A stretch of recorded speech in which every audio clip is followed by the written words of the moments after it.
Now that we are nearing the end of the 2023 regular season of the NFL, it is time to jump into Madden and start rebuilding some of the bad teams around the league. And we're going to start things with the 5-8 Chicago Bears. As of recording this, we are currently in week 15 of the NFL season. Obviously, all of the records around the league are not going to be accurate, but I made sure the Bears were at 5-8. We will be using a draft class for the first couple seasons of this rebuild. Past that, we're probably just going to start using Madden's auto-generated ones. One other setting that I will be using is the trade difficulty is going to be turned up to hard, and the free agent motivation impact is going to be turned up to high.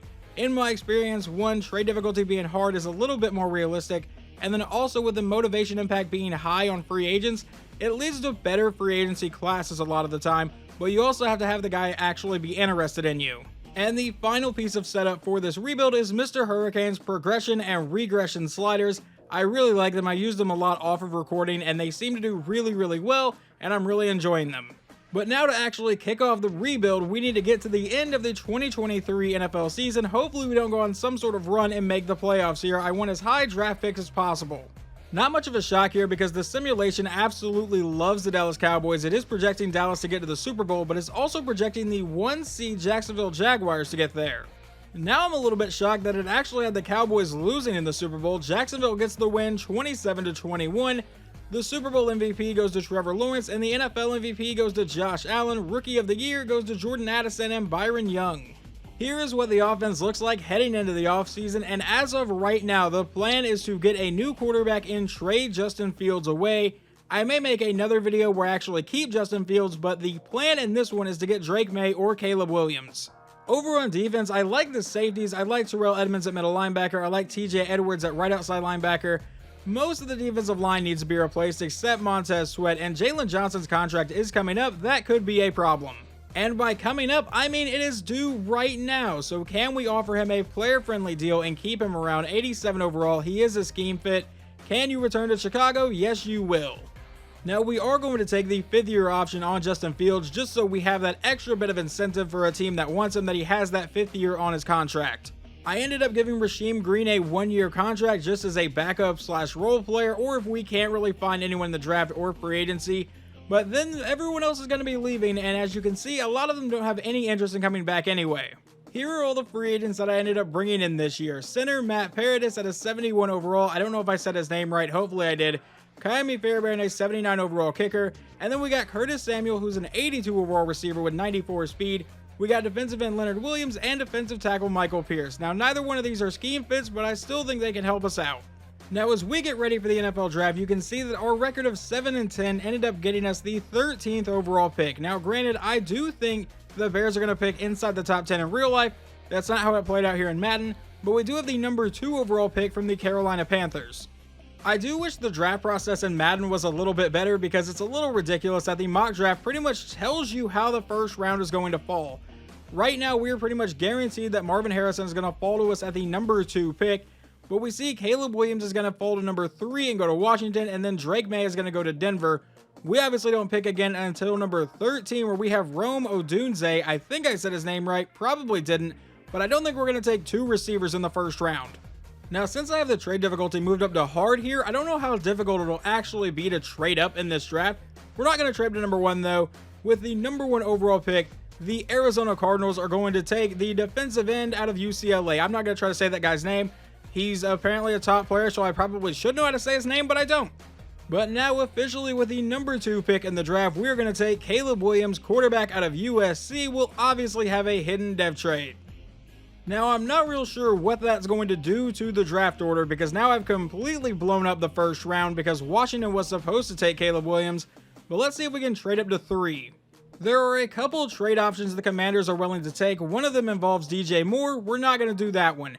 The other one wants our first round pick at pick 13 this year, our first round pick next year, our second round pick next year, and a 5th round pick in a couple years. I am perfectly fine doing that. We're going to take this trade. But I don't think we're going to be that bad because with the 3rd overall pick, we're going to take wide receiver Marvin Harrison out of Ohio State. And now we have paired arguably the best quarterback in the class with pretty much consensus number 1 receiver in the class. Past those 2 picks, I just let the computer take over the rest of it. They took a defensive tackle that's name is censored apparently according to EA, then a 69 overall left guard, a 68 overall defensive end, and a 68 overall tight end. but Caleb Williams comes in as a 79 overall, and Marvin Harrison's already an 82 overall receiver. Now, obviously, with the acquisition of Caleb Williams, we are going to look to trade Justin Fields. The Patriots quarterback situation is pretty bad. Mac Jones is 75 overall, normal dev trait. Let's see if they'll give us a first round pick. I highly doubt it. Alright, so we're going to take a second round pick from New England most likely. I'm fine with that one, and that's officially done.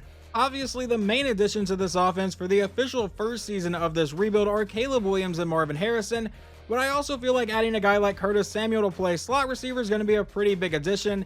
And then over on defense, the main additions are Leonard Williams and Michael Pierce. At the midway point here of Caleb Williams and Marvin Harrison's rookie season, the Bears have the number 7 offense in the league, but the number 13 defense. They are currently sitting at 3-4, and then this weirdly glitched out. Apparently, Jair Alexander has 9 passing touchdowns and 4 interceptions. We're now going to jump to the end of the season and see if we can't sneak into a playoff spot somehow. Before we go check out that, Caleb Williams finishes his rookie year with 4,300 yards, 37 touchdowns, and 15 interceptions. That is a bit more interceptions than I would like to see, but he is still a rookie. Running the ball, Khalil Herbert ran for 995 yards, and receiving DJ Moore 1,400 yards and 15 touchdowns. Marvin Harrison over 1,000 yards and 10 touchdowns in just his first season. I'm really happy with that. And we actually do manage to sneak into the playoffs this year with a 9-8 record here in season 1. We have the number 8 offense in the league and the number 6 defense, so how in the world are we 9-8? Unfortunately, we do end up losing here in the first round of the playoffs, 24-21 behind Brock Purdy's 2 touchdowns. Caleb Williams did throw for 318 and a score though. The Dallas Cowboys make it back to the Super Bowl here in the next season, and they win 14-11 over Cincinnati. Josh Allen wins the NFL MVP. Offensive Rookie of the Year goes to Braylon Allen for the Chargers though, so Caleb Williams does not win that award. We are going to attempt to bring back right guard Tevin Jenkins. He has some interest in coming back, so we'll give him the medium risk contract offer, and he will be returning. Eddie Jackson has a ton of interest in coming back. How about we give you a 3-year offer just to definitely make sure you're returning? And how about Fairbairn? Can we give you a 2-year deal so you come back and we don't have to worry about kicker for a couple years? Absolutely. Now everyone else here, we are going to let walk into free agency. Looking at the offense before we get into free agency, Caleb Williams is currently a 92 overall. That does seem to be a +6 temporary boost though. The main thing here though is that he is now a superstar X Factor, DJ Moore is now an X Factor, and Marvin Harrison is a superstar dev trade. I didn't have a ton of cap space this season, so I was only able to sign 3 players, and that would be Matthew Judon, Elijah Mitchell, and Avonte Maddox. Now looking at this year's NFL draft, we have 2 second-round picks, both pretty early in the second round, then a 3, 4, 5, 2 6s, and no 7s this year, so we really need to hit on these 2 picks. And in case you want to know what the top part of the draft is going to look like, it looks like Harold Perkins is going number 1 overall, Travis Hunter is going to stay in Colorado by getting drafted by Denver, but Shedeur Sanders is headed to Cleveland to play quarterback there, Bear Alexander is a Patriot, Jaheim Otis, I hope I said your name right, a defensive tackle, is headed to Houston. With the first pick in the second round, we have taken left guard Tyler Booker, who will have a hidden dev trade. And with the 4th pick here in the second round, we're going to take Justice Finkley out of Texas. I don't know a lot about him, but he has a block shed, a power move, a tackle. Welcome to the Chicago Bears. I forgot who I was drafting for a second. And now in the 3rd round, we have taken defensive back Jaden Lucas out of Clemson, another 21-year-old player with a hidden dev trait. Yeah, I would say we had a pretty solid draft class. We get a 76 overall guard, a 73 overall defensive end, a 74 overall corner, a 70 overall safety, and then a 67 overall running back, a 68 overall outside linebacker, and a 66 overall left tackle. I would say the only thing that's really disappointing about this offseason is I didn't end up with a decent center. We got a 70 overall in free agency that I got after the draft, so probably not going to be a great year from the offensive line, but every other position on the team seems really solid on offense right now. And over on defense, we are having a small problem at defensive tackle. Let's go ahead and move Finkley up to like 2nd or 1st defensive tackle so we at least get some playing time. I have no idea if that's going to work out well or not. Caleb Williams had a much better second season in terms of touchdown to interception ratio, 4,700 yards, 32 touchdowns, and only 4 picks on the entire year. Running the ball, Elijah Mitchell ran for 1,100 yards and 23 touchdowns. Okay, Roschon Johnson ran in for another 8, and Caleb Williams got 5. These 3 players combined for 36 rushing touchdowns. That is insane. And then receiving, Marvin Harrison, 83 catches, 1,100 yards and 6 touchdowns. Curtis Samuel, 1,100 yards and 9 touchdowns. And DJ Moore, 1,100 yards and 8 touchdowns. Cole Kmet also caught 8 touchdowns. And we finished season 2 at 14-3 and end up with the bye week in the playoffs. We have the number 1 offense in points per game. Unfortunately, the number 25 defense in points per game. Now it is time for us to take on the Atlanta Falcons in the divisional round of the playoffs. Our offense looks incredible. Our defense, not so much. But let's see if we get a win here in the divisional round of the playoffs. Can we get our first ever playoff win in this rebuild? Yes, we will. 24-13. Now in the NFC Championship, we take on the Philadelphia Eagles. Can we get a win here? They are 11-6 on the year. They had to knock out Dallas Cowboys in the first round, and we are headed to the Super Bowl as we win 31-23. And now we get to jump into this game with 1:58 to go. We are down by 7. Caleb out of shotgun will drop back, and he's going to get sacked on the very first play. A loss of 7. We do still have 2 timeouts remaining. Williams now under center. We'll drop back to pass again. Rolling to the outside. And we'll finally throw this one downfield, but that one's going to get intercepted, and that's pretty much going to seal this game away. The final score of this Super Bowl, 20-13, but this is only our second year of the rebuild. We already have a Super Bowl appearance with Caleb Williams. I think this team is set up nice for the future. Now, is that loss on me? Absolutely, but we do end up winning Coach of the Year with Bob Stoops. In case you haven't noticed, that's what I named this coach. But the NFL MVP goes to Lamar Jackson. The Super Bowl MVP goes to Mark Andrews.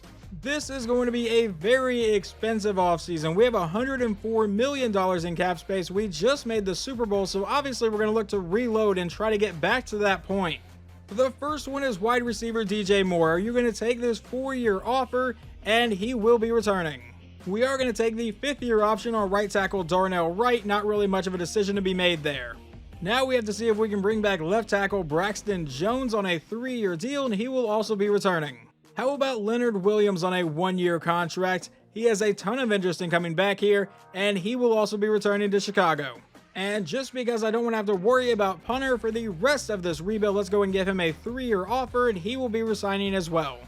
Now, everyone else here will be entering free agency. I thought about bringing back Kyler Gordon, but our defense was pretty bad last year, so I want to see if we can get even better at defensive back, which is also why I'm not bringing back Avonte Maddox, and TJ Edwards has no interest in coming back, along with Jaquan Brisker.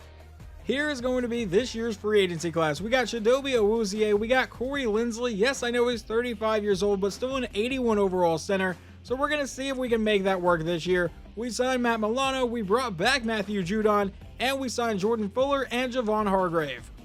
Going into this draft, we have all of our own picks except our 5th round pick. That was part of the trade to move up to get Marvin Harrison. This year's draft will be the first one that's completely auto-generated. I used user-created ones for the first 2 seasons, but I didn't really find any for season 3 that I absolutely loved. Some of them had ridiculous ratings in it, so from here we'll just go with auto-generated. Well, unfortunately, our 1st round pick this year, Max Morris, is not a hidden dev trait, but I needed an outside linebacker. He was the best one left available from what I could see. However, our 2nd round pick, Carl Allen, is going to be a hidden dev trait with 90 speed, so he is probably going to immediately start at strong safety. And I know this guy says it's a day 3 projection, but we're going to take defensive tackle Geo Simmons out of North Carolina State, 22 years old, B block shedding, B tackle, but has elite strength. Geo Simmons, welcome to Chicago, 97 strength with a hidden dev trait. We ended up getting a 73 overall outside linebacker, a 74 overall safety, a 72 overall defensive tackle, and then the computer took a 70 overall receiver, a 66 overall guard, and a 64 overall center. Now, I have been doing training camps for Marvin Harrison and Caleb Williams the entire time, and I finally got a dev trait upgrade. Marvin Harrison is now a superstar X Factor. Now here is your team for Season 3. This offense looks incredibly dangerous with Marvin Harrison, Caleb Williams, and DJ Moore all being Superstar X Factor, and Cole Kmet being a Superstar, along with running back Elijah Mitchell. Now last season our defense ranked 27th in points per game, I believe. Hopefully we get a little bit better there. We've obviously changed out a few pieces. We lost some players, we added some players like Chidobe Awuzie, but let's see how good this season goes. Caleb Williams ends up having the best year of his career, over 5,000 yards, 51 touchdowns, and 9 interceptions. Elijah Mitchell doesn't run for 23 touchdowns this season, but still gets 1,000 yards on the ground and 5 touchdowns. Receiving, Marvin Harrison with 1,500 yards and 11 scores. Curtis Samuel caught 26 touchdowns this season. I believe that's an NFL record. DJ Moore ended up 1 yard shy of 1,000 yards. Cole Kmet got 6 touchdowns. What was the offense this year? Yeah, Curtis Samuel just broke the record for most receiving touchdowns in a single season, beating Randy Moss's record by 3 touchdowns. Well, we don't get a bye week this season, but we still get into the playoffs by winning the division at 11-6. We finished with the number 2 offense in the league and the number 11 defense, so the defense did get quite a bit better. With an 11-6 record, I really figured we were going to be the 3 seed or possibly the 4 seed. I definitely did not expect to be the 2 seed with that record, but we get to take on the 7 seed Tampa Bay Buccaneers here in the wildcard round of the playoffs. So can we get out of the wildcard round this year? They're a 9-8 team, and do we get the win? Please say yes. Yes, we do. 28-24. Now we get to take on the Philadelphia Eagles, who we beat in last year's NFC Championship game. They are 10-7. Can we get back to the NFC Championship this year? And we will not. We lose that game 38-34. Well, if you're going to lose in the playoffs, I guess it's best to lose to the future Super Bowl champion, as the Eagles get the win 38-22, but Caleb Williams does win NFL MVP this season. Well, this seems like it's going to be another very, very expensive offseason. We have $113 million in cap space. Obviously, we are going to take the 5th-year option on Caleb Williams, and then we are obviously going to take it on Marvin Harrison as well. Then we have middle linebacker Tremaine Edmonds. We're going to offer him a 4-year contract, and he will be returning. What about right guard Tevin Jenkins? How about a 2-year offer to you, 84 overall, still has some pretty high interest in coming back, and he will also be returning. Curtis Samuel has regressed down to a 77 overall, and I wish Madden was a little bit better with the regression. I think it's a step in the right direction to give us all of the age sliders they gave us this year, but Curtis Samuel just had 26 receiving touchdowns. There is no reason he should go down to a 77 overall. We will give him a 1-year offer, but we may have to look for a brand new slot receiver. Everyone else here is going to be heading into free agency, and you'll notice here that we are pretty much losing 3 running backs in Zonovan Knight, Roschon Johnson. I'm also letting Elijah Mitchell walk. He's 29 years old. We're going to see if we can get better at running back. Now, heading into this offseason, we are obviously going to need a center. We cannot keep a 67 overall there. Pretty much need to rebuild our entire running back room, but Caleb Williams is now a 99 overall. Marvin Harrison is also currently a 99, but he has +4 and a temporary boost, but he's still a 95, which is obviously pretty good. Obviously, defensive line is still a bit of a concern. We really haven't gotten that star defensive tackle that I always try to get whenever I do rebuilds like this. We're also probably going to need some outside linebackers and maybe a safety, because Eddie Jackson's down to a 79 overall.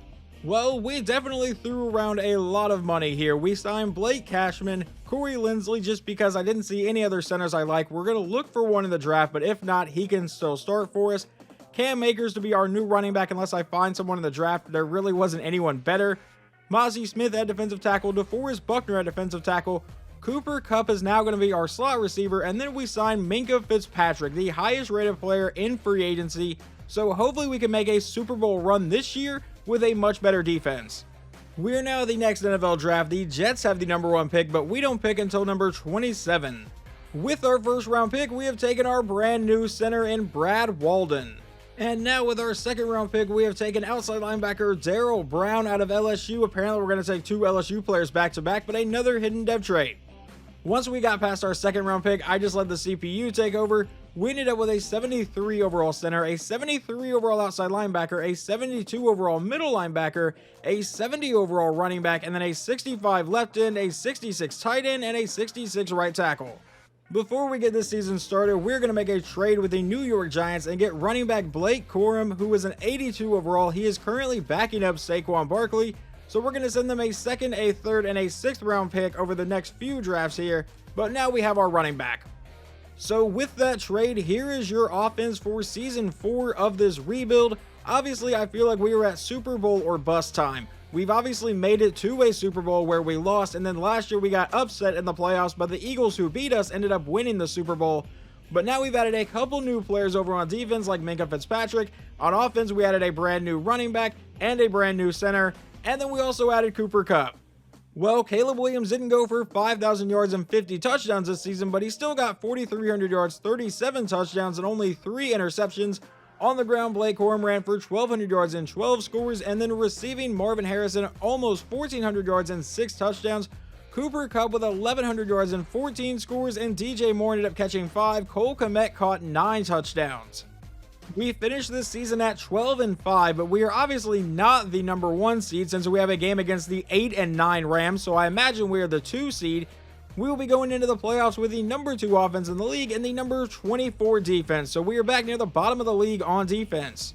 It looks like the Seattle Seahawks are the number 1 seed in the NFC, and the defending Super Bowl champion Philadelphia Eagles did not even make the playoffs, which is a little bit insane, but obviously it is a realistic thing that could possibly happen to a team.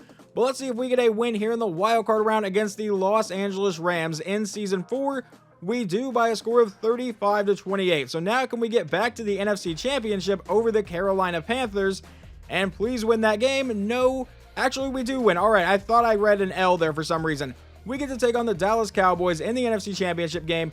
We beat Carolina 24-14. Now to see if we can get back to the Super Bowl. We obviously got there a couple years ago, lost to the Rams, and we lost to the Ravens. We beat the Cowboys 34-28 in the playoffs, and we get to play the Baltimore Ravens again in the Super Bowl. And on top of that, the Ravens have had the roughest road to the Super Bowl possible because they got in as the 7th seed. So they had to go to Buffalo, who was the 2 seed, then to Jacksonville, who was the 1 seed, and then to Los Angeles to take down the Chargers, who were the 3 seed. And now we get to jump into this game here in the 4th quarter. We currently hold a 3-point lead. We're just going to try to run down the clock. It's a handoff to Blake Corum, who will break that tackle. Now he's off to the races to the outside, and we may not have to run down the clock because Corum is gone. 10-5 touchdown Bears. The Ravens on their next drive have gotten down to the 1-yard line where it is a 1st and goal. Lamar Jackson back in shotgun will take the snap to the end zone. That will be tipped around and almost intercepted. Now a 2nd and goal. Jackson is back in shotgun again. He'll take the snap, another quick throw, and this one is caught in the end zone. Touchdown Ravens. It is a 1-score game. They are attempting a regular kickoff. They are not going to do an onside kick. They are going to count on their defense to get them the ball back with under 2 minutes to go. Now up the middle, and we get the return all the way to the 29. 1:49 to play. We start this drive in shotgun. Blake Corum is the running back, and we will give it to Corum, who goes right up the middle and will truck through one guy, or at least try to, and get an 8-yard gain. The Ravens would burn their first time out with 1:45 to play. Williams from under center, back to Blake Corum to the outside. He cuts back in and has the first down to the 40-yard line. They burn their second timeout. Just 1:41 left in the Super Bowl. Caleb Williams out of shotgun. Another handoff to Corum up the middle, and that'll be a 9-yard gain. They burn their final timeout. Back in shotgun. Corum still the running back. A handoff to Corum up the middle. He's got the first down. It gets brought down. We will eat away at the rest of the clock here. And the Chicago Bears are officially Super Bowl champions by a final score of 27-24. Caleb Williams, Marvin Harrison, DJ Moore, Blake Corum, Cooper Kupp, Terrell Edmonds. We had a ton of guys that really helped out this rebuild here, and we cap it off with a Super Bowl victory.